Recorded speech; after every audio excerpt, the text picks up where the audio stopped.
What is up YouTube, and welcome to this Tenet video. So we're about 10 days away from Tenet releasing in the UK, and just a few until the Australians get their hands on it first. But in promotion for Tenet, Inception has been re-released in cinemas, and it is now 10 years old, making me feel so very ancient. I remember going to see that movie, one of my fondest cinema experiences apart from seeing The Matrix. And there is actually a 9-minute behind-the-scenes featurette for Tenet that is attached to Inception. And I've seen it, and I will be breaking it down for those of you who are actually unable to go and see it. Now, as always, if you enjoyed the video, please do consider subscribing with notifications on, and drop a like if you enjoyed the video, as it does help us out massively. Also, check out our growing Discord in the description below to come and hang out with us and discuss everything we talk about on this channel. So the 9 minutes of footage was actually very revealing and had some very cool things in it. Nolan talks about this movie as being a classic spy and espionage flick.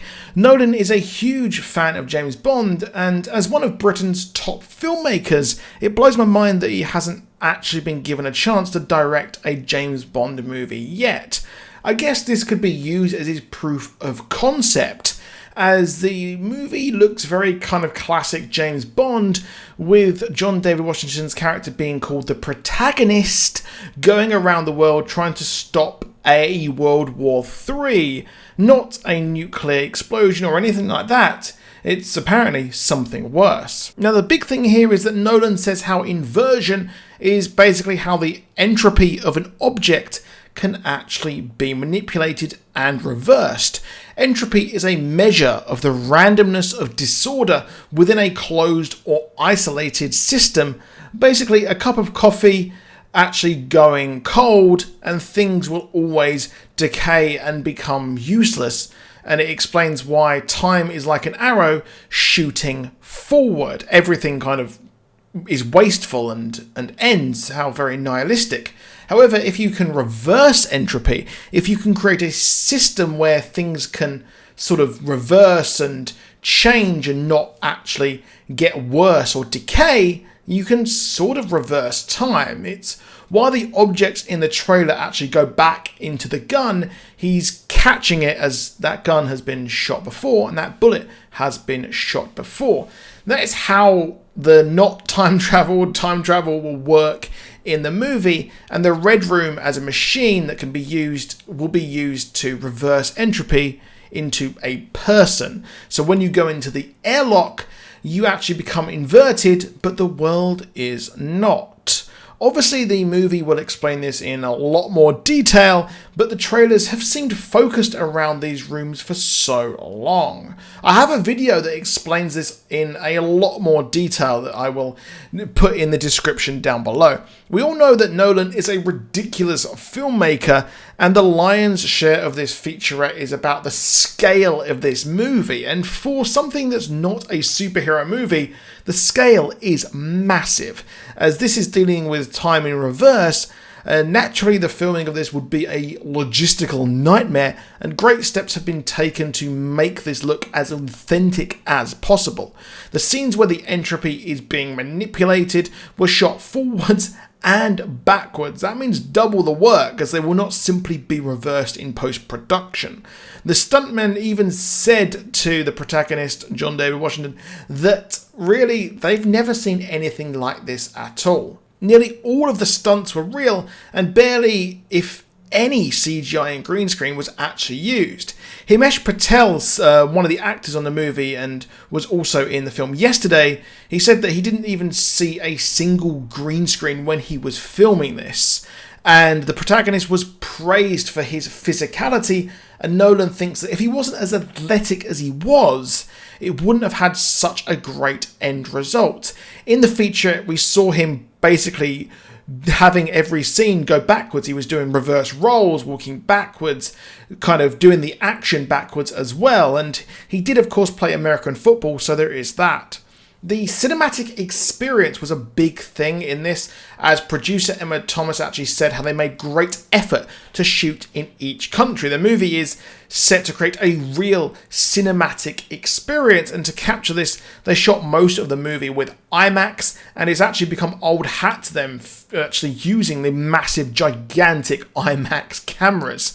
But they won't be as noisy because they've got a sort of blimp around them now, which kind of explains why in like The Dark Knight Rises, Bane couldn't be heard really at all because the actual cameras are so loud.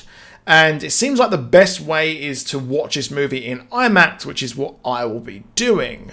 To get the best shots, they can actually have big production setups, which actually they shut down 8 kilometers of a motorway for 3 weeks, which is huge. And it definitely explains why Nolan wanted to get this film in cinemas, because it is creating an authentic cinematic experience.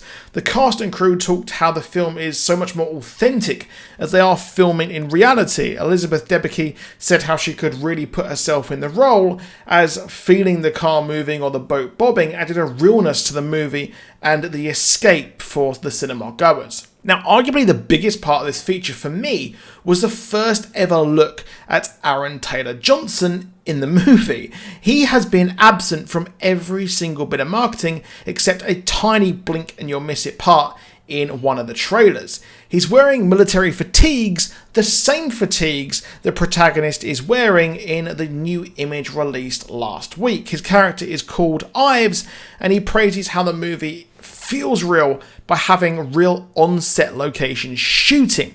I think he will be involved in the big military battle in the movie, which I predict to be set before the scenes in the trailers that we've had so far. And there will be a big battle. We've seen these leaked set photos, and you can check out my video on that in a lot more detail in the description as well. We even see someone in a hazmat suit in the same place these photos showed too. So let's not forget how much Matt Damon was a shock in Interstellar, being revealed as not only being alive, but as the villain of the piece. We've seen a lot of Kenneth Branagh, and I think Aaron Taylor Johnson might be the true villain here, or he could just simply be a younger Branagh. There is a huge bait and switch that I am expecting for this movie. We even get to see a longer look at the plane scene, which is supposedly the biggest set piece of the movie, and they even used a real 747 to crash into an airport. Interestingly, Himesh Patel is actually flying the plane, or at least driving it when it taxis into the whole explosion scene. This is Robert Pattinson's character's idea, and it's rumoured that they are actually using it to smuggle a dead body. I surmise it to be the protagonist, as we see him supposedly dead talking to Kenneth Branagh's Russian character. Considering John David Washington's character name has not been revealed, then this name will undoubtedly be one of the big reveals or the Nolan twist of the movie. If not, then that will be the Aaron Taylor Johnson reveal. The story is said to be complex and intertwined, but then again, so are all Nolan movies, really, aren't they? So that's it for the reveals here. It's a really interesting piece. So if you enjoyed the video, please do help us out by subscribing down below with notifications on, and do also hit that like button to never miss a video. And do also hit that like button, as it does help out as well. And do let me know what you think down below, and join our Discord to discuss all things movies, comics, and TV. I'll see you soon, and goodbye.